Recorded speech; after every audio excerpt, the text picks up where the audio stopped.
There we go. We are just beginning. There we are. Welcome, everybody, to another edition of Fearless Conversations with Geva Salerno. And I am here with the fabulous Dee Gredler, who I'm going to introduce to you in a moment. First, I'm going to tell you a little bit about myself and about Over 40 Fearless and Free. So, I am Geva Salerno. I'm the founder of Over 40 Fearless and Free, an international women's movement of over 10,000 members worldwide. You can find us on Facebook, and I am a writer living in Southwest Florida. And I believe that women over 40 can live happy, juicy, fulfilling lives. And I am really interested in the intersection of science, spirituality, and psychology, which is why I'm so excited about having Dee with me tonight. Um, I'm a lifelong learner with degrees in biochemistry and international policy, and I also am a certified yoga instructor with training in yoga for trauma recovery. So, Dee is with me tonight, and we are going to be talking. This is going to be an amazing conversation. I'm so excited because if there's one thing that I like to think about, talk about, and work on, it's how the brain works, how the mind works, how to hack life by understanding the way we think. And my friend Dee here is an expert in that area. She's going to tell us about her work in neuro coaching, a little bit about. Do you mind starting with a little bit about your background and a little bit about neuro coaching, Dee? Sure, I'll be glad to do that. I'm Dee, and I am the mother of four and the grandmother of five. So I've been around. We I've been trying to build an online business for several years, and I had different coaches and different strategies, and there was one strategy that all of the coaches I had um, all used, and I just had a terrible time with it. It made me afraid. It would make me procrastinate, and I would every now and then this thought would run through my brain saying, "I can't do that." And this one coach, especially, was really into mindset, and his big thing was what he called his morning routine, and that included a vision aspect to it, affirmations, beliefs, and values, and all kinds of things. And that helped me some, but it really didn't seem to get to the core of the problem. So I began to look around for something that would really take away whatever it was that was standing in my way. And I happened to find neuro coaching based on neuroscience. And what neuro coaching does is you recognize what your limiting belief is. When I work with my clients, I guide them into a place where they recognize their limiting belief, because those are usually down in our subconscious, not always, but usually. And then I would take them to a process where they destroy the neural pathways that limiting belief is running on. And so when that neural pathway is destroyed, then they don't think that way anymore. And the symptom, the fear or the procrastination or whatever, disappears, because fear and all of that is a symptom of a limiting belief many times. So when I figured this out, and when I saw that it worked in my own life, I thought I just got to coach other women in this, and let them learn how to become free from those limiting beliefs that they've got. So here I am. Yes. Well, that's amazing. That's wonderful that you found something that works. You studied with Shannon Irvine, is that right? Irvin? Irvin. Uh-huh. Irvin? I noticed that there is a program for neurocoaching with Shannon Irvin, and also one with Dr. Perry Zeus. I don't know if they're similar or different, but I have a couple of questions about this process. First, how do you help them get to the limiting belief? Okay, there, I ask questions around what, and I studied with Shannon Irvin. She's got a PhD in neuropsychology, and she came up with this method. And she has this thing that she calls, it's an acrostic, it's called STEBDAR, STEBDAR. And that's just the progression of how things go. S stands for situation. T stands for thought, because when you have a situation, then you have a thought. And immediately following the thought, you have E, an emotion. And if you take that thought and that emotion and you continue to experience them over a long enough period of time, you get a belief. And that becomes wired down in your subconscious. And it's from your beliefs that D happens, your decisions. They say that 80 to 90% of your decisions are made in your subconscious, and they're made based on your beliefs. So you got your decisions lead to your actions lead to your results.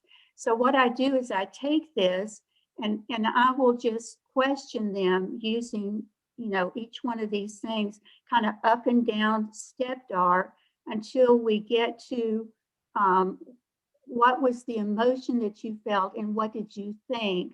And when they can tell me, usually a surprise to them, that this is what they thought when they felt this emotion, we've usually come to their limiting belief. Mm.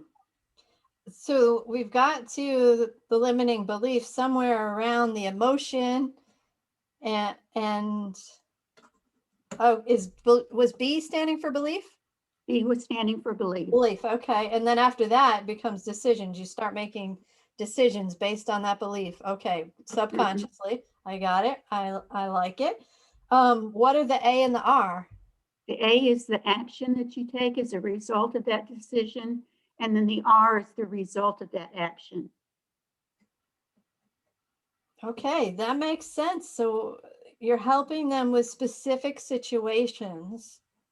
And is it when you're working with people, is it like you're with them for a couple of situations, or are you with them for a while working on this reprogramming?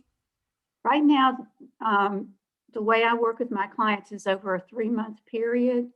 And some want to only work on one at a time. You can work on multiple ones at a time, but it's kind of best to limit it to 3, maybe 4, if you're going to work on more than one at a time. You don't want to get too involved with too many.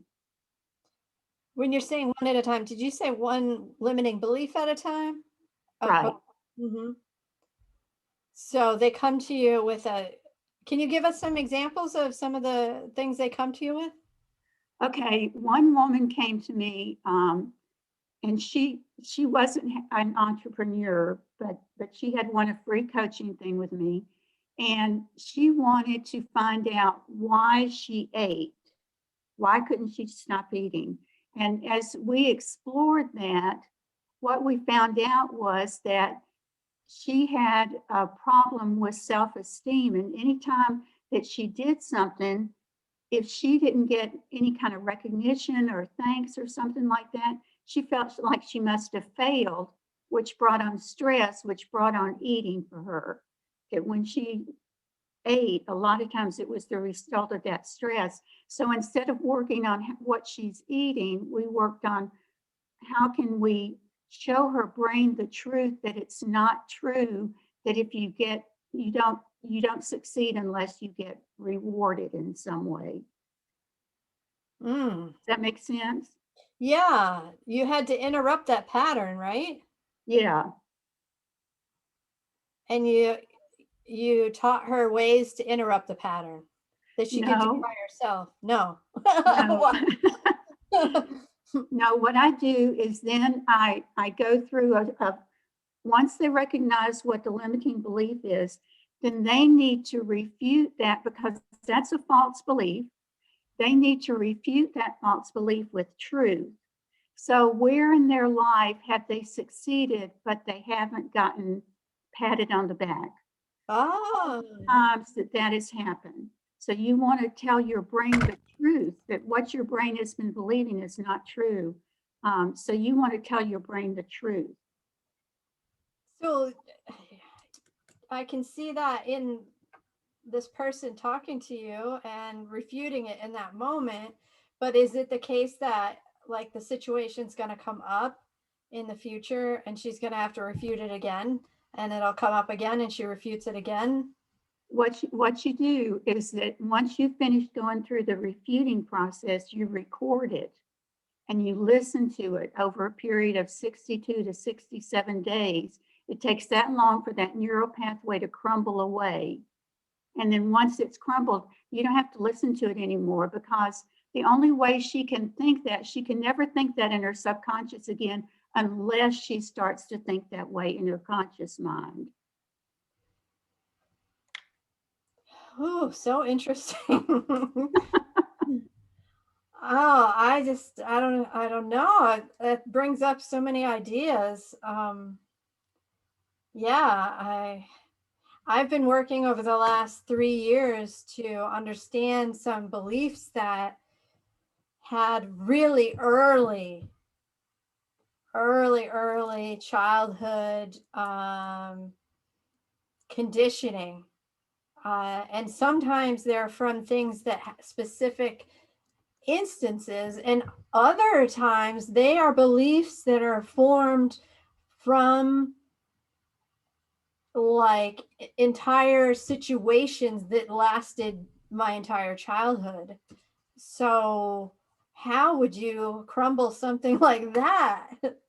Well, it's pretty amazing, but even though you've got a pretty strong neural pathway, it still only takes that 62 to 67 days. That's the sweet spot for crumbling that belief. You've got this neural pathway and you've got those electrical charges running down it, but eventually it begins to weaken as you tell it the truth of, what you've done and who you are, until it just kind of falls apart. And electrical charges, the gap is too big for a charge to jump across, which is when a thought occurs, when a charge jumps across a gap.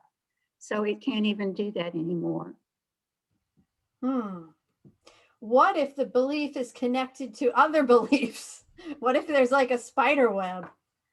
That's very common. So it's kind of like you have to kill off one at a time. Woo.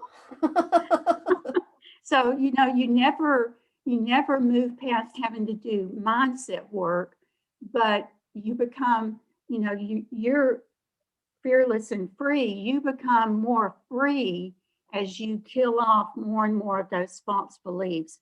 And you become more free to become who you are, because if you think about it, what you believe about yourself, that's your identity. Oh, I'm not a smart person, or oh, I can't do tech, or oh, building a business is not for me. My family's never done that before. Those are all your self identities, but they're false identities. And it's, you need to get free of them and really live into what you're capable of being, what you've been created to be. Ooh, that's intense, Dee. That's really great. I think that so many entrepreneurs especially are going to resonate with what you're talking about. And I don't think that we clearly shared with the audience that one of the areas of interest that you have is working with entrepreneurs to help them succeed and to help them overcome, some of these limiting beliefs. Um, can you share a little bit about some of that work that you've done with the entrepreneurs?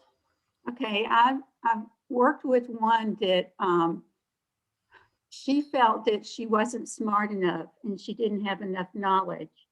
So when we uncovered that limiting belief, then we worked on, well, what has she done and what has she learned? And people have a hard time giving themselves credit for whatever it is that the truth is against that limiting belief. But we were able to, as we talked about it, we were able to pull out quite a few things she had learned and knew how to do, and all that kind of stuff that showed that she was smart and she could attain knowledge if she worked at it, if she tried. And so we just worked with that. She began to listen to that. And finally, that thought crumbled away. And she thought, well, okay, I am a smart person. I can gain the knowledge that I need to gain to do what I need to do. That's fantastic. You must have seen like an immediate change in her personality, her demeanor. Well, sometimes you do. And sometimes, most of the times you don't, though, because your brain is always looking for evidence that your belief is true, whether it's really true or not, it's looking for evidence. So that's where we get into that negative thinking that we have about ourselves. If we think we're smart, we bring up all the circumstances that just showed what a dummy we were, And so they have people usually for a few weeks at least have a hard time, even if they're listening to this truth, believing that their brain will go, yeah, but what about this time? Or yeah, but what about this? And so you have to get past your brain, because your brain doesn't want to give up that belief. That belief is safe to your brain. It's used to that belief. And so it's doing whatever it can to get you to stop doing what you're doing, to crumble up that neural pathway. Ooh. So really it's more in that third month that you start really seeing some differences in them, right? Yeah, it's more like 35 to 40. They begin to think, oh, well, maybe this is working.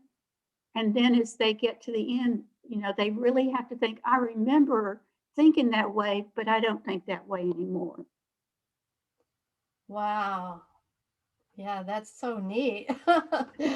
It's so exciting. So there are entrepreneurs out there that you've worked with that are just excelling and succeeding in their businesses and flourishing because of this work, right, Dee?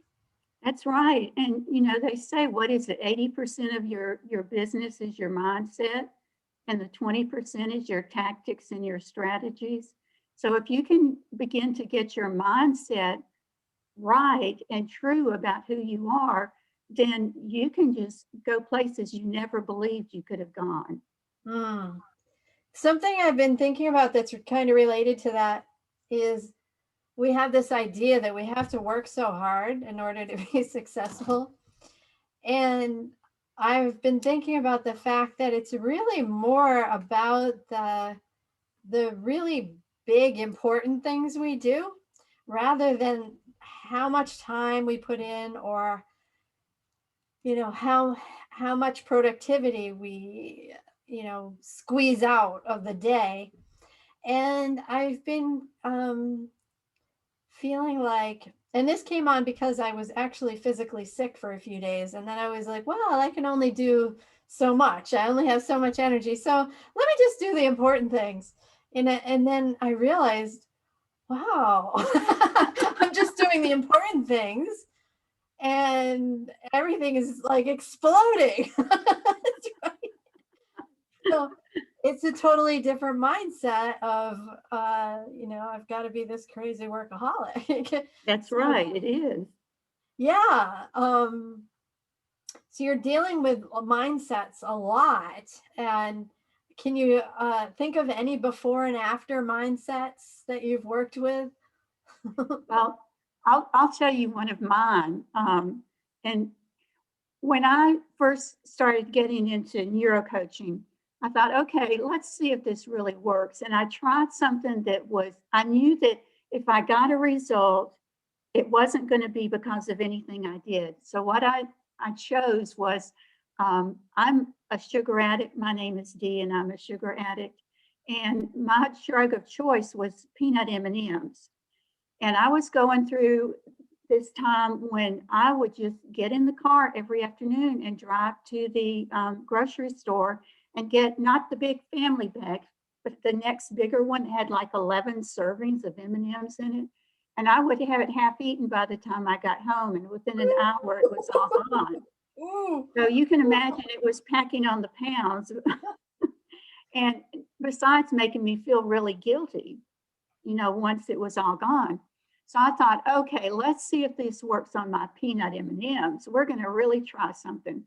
So I went through the refuting and all that, and I recorded it, and I started listening to it. And for several weeks, I still went and got my peanut M&Ms. But one day I went into the grocery store and I got what I needed to get, and I checked out and I drove home. And on the way home, I thought, wait a minute, I didn't even get any peanut M&Ms. I didn't even think of them. And so I knew it worked then. I can look at peanut M&Ms now and go, nah, no thanks. Wow, that's so interesting. That's so exciting. It's interesting that it just like suddenly happened too. Like just noticed it. I guess that, What were you refuting? What was the belief and what was the refute? well, in this case, the belief was that I need peanut M&Ms to make it through the afternoon. So to refute it, I have made it through a few afternoons without peanut M&Ms in my life.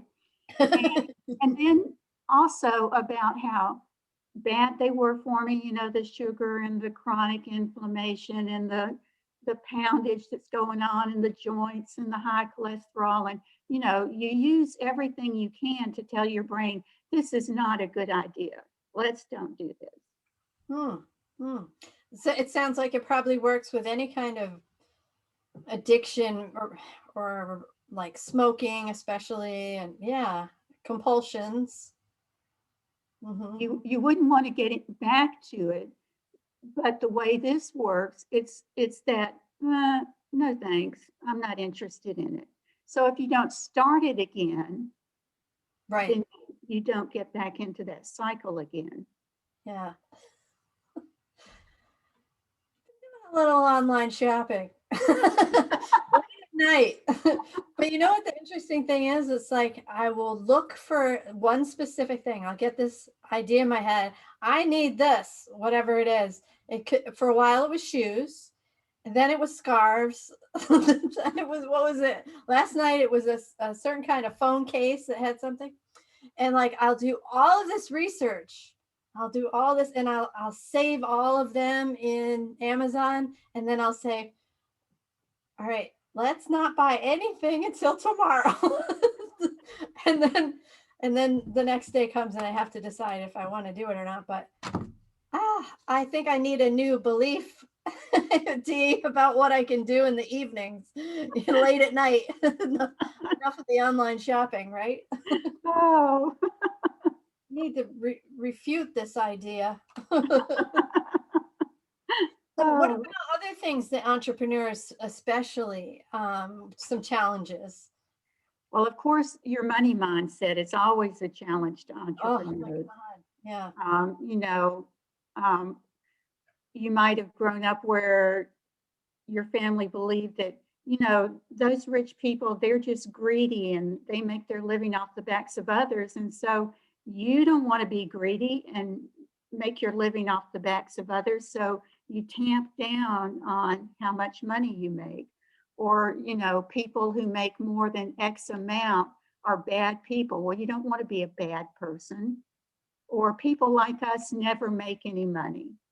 Well, okay, you're never going to make any money if that's what you believe. So that can put a real cap on um, how your business is going to go since you're in it. I mean, you're in it for an impact, of course, but you've got bills to pay and you need to make money out of it too. Yeah. How about when half of your family is blue collar and half of your family is white collar, and the blue collar ones don't like the white collars and the white collars don't like the blue collars, and you grow up in the middle of that. And of course, to some of the blue collars, the white collars are bad people. So you don't want to be a bad person and make money. That's right. That's exactly right.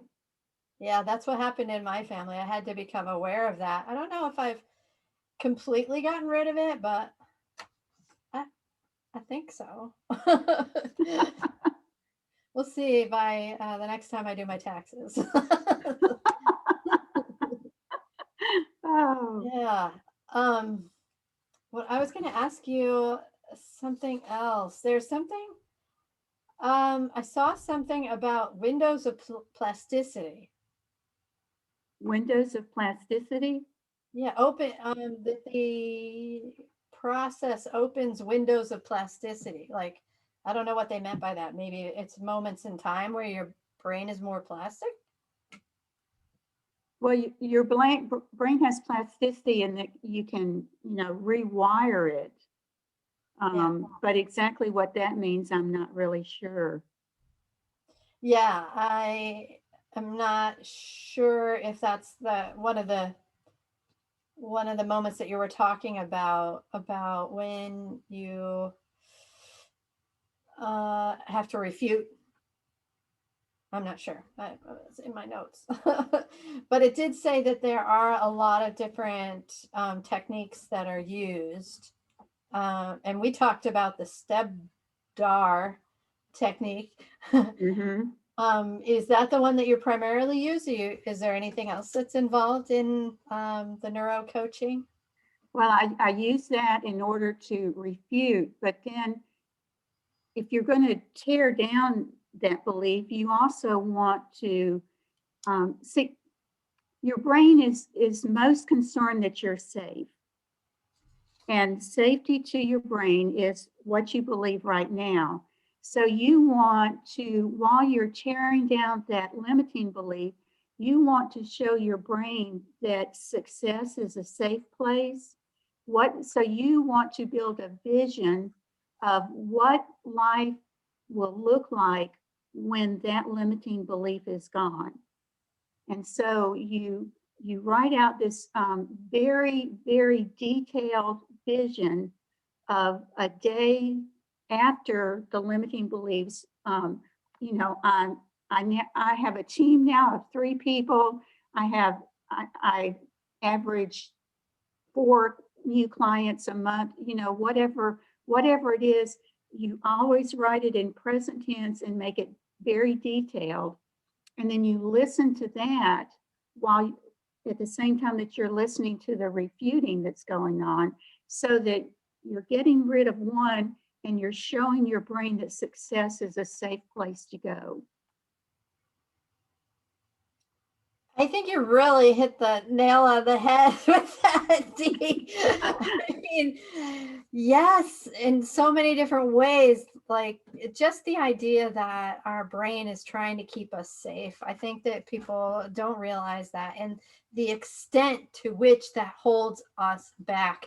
And I was really upset about this whole focus on safety during the pandemic and how much of a mindset issue it was, because there, to an extent, you need to be safe, you need to practice safe protocols and stuff, but when you have it drilled into your mind, as we did as Americans over a 12-month plus period, that you've got to be safe, safe, safe, be safe, be safe, be safe.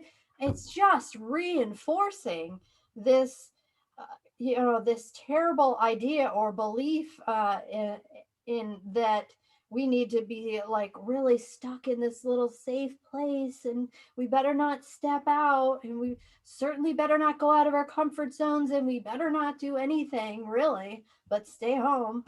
um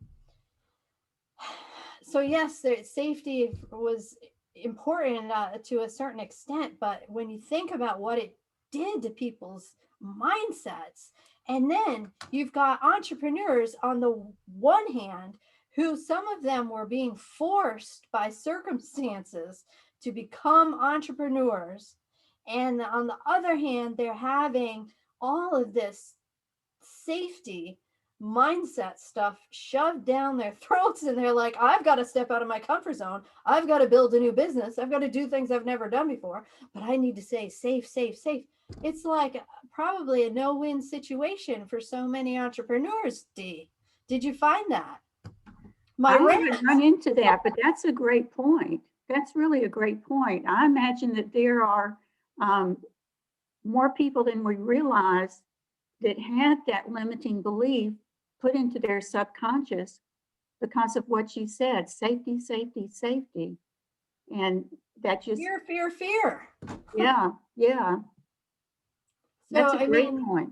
that's something that we focus on in the group over 40 Fearless and Freeze, helping women to break out of these limiting mindsets and break out of the fear and break out of the past programming, whatever it is, whatever past programming is holding them back.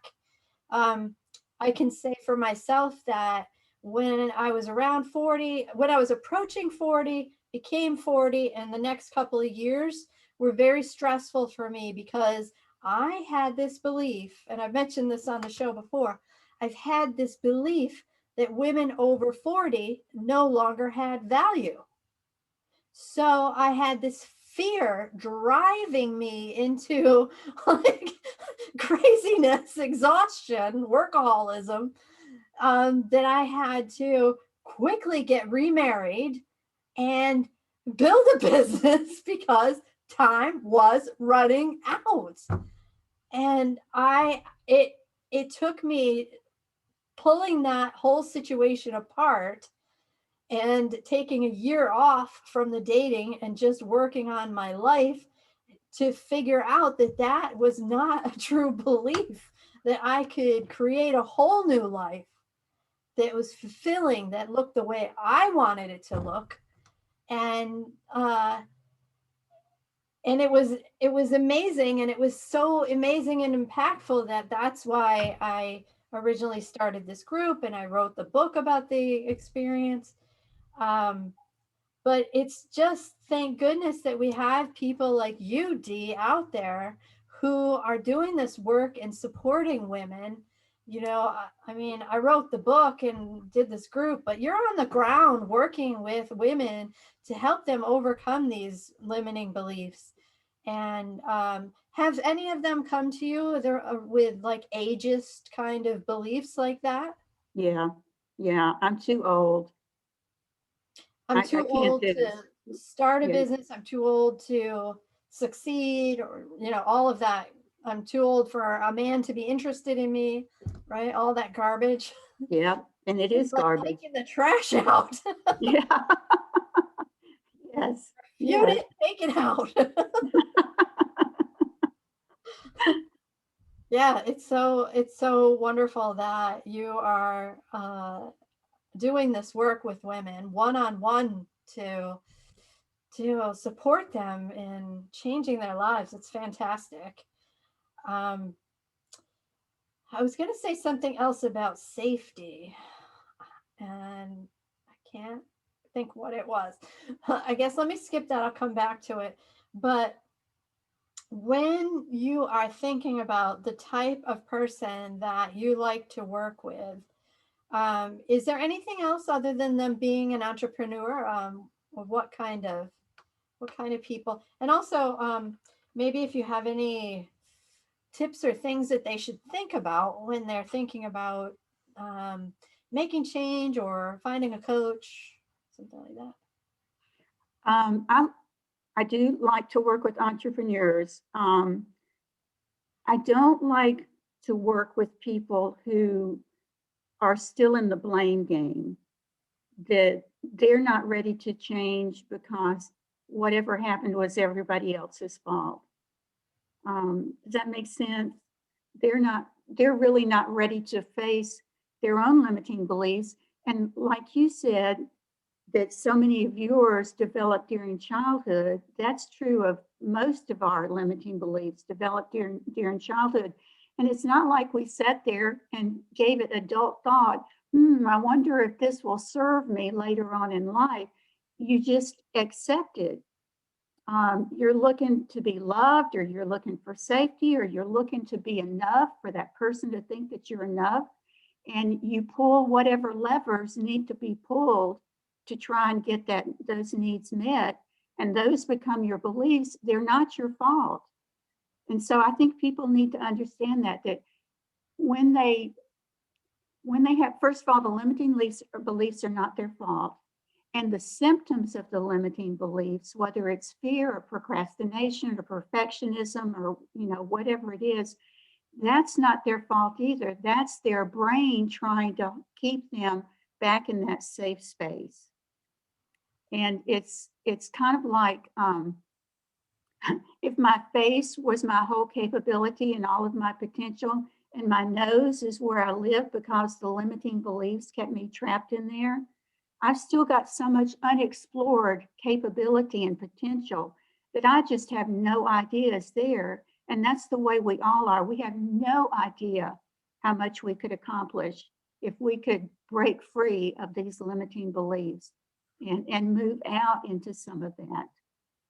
That's so great. I love the analogy of the nose and the face. Yeah, because it's so tangible. That's such a tangible way to think about it. Um, yeah, so one thing I like about what you're doing too is that it only takes 3 months, at least for the first limiting belief. And if, they have one, then great. It only takes 3 months because let's see. So therapy, I've done it a couple times, but this last time it's been about a year and a half now. And I've made tremendous strides. Good. Tremendous strides, but it's not done. I think we're almost done. It may never be done. I don't know. So one thing that's really great about this is it's a process. They know what they're getting into. They know how long it's going to take, and they are going to see results within the 3 months. Yes. So that's fantastic. I bet they love to hear that. Yes. To know it's, sometimes 3 months sounds like a lot, but it's not really. Are you going to be Not at all. going to be rid of your limiting belief in 3 months, or are you going to still be living in your limiting belief in 3 months? Yeah, if you didn't have this service, you definitely would still be in the limiting belief in 3 months. So you might as well do the 3 months. It's nothing. 3 months is nothing. Yeah, that's fantastic.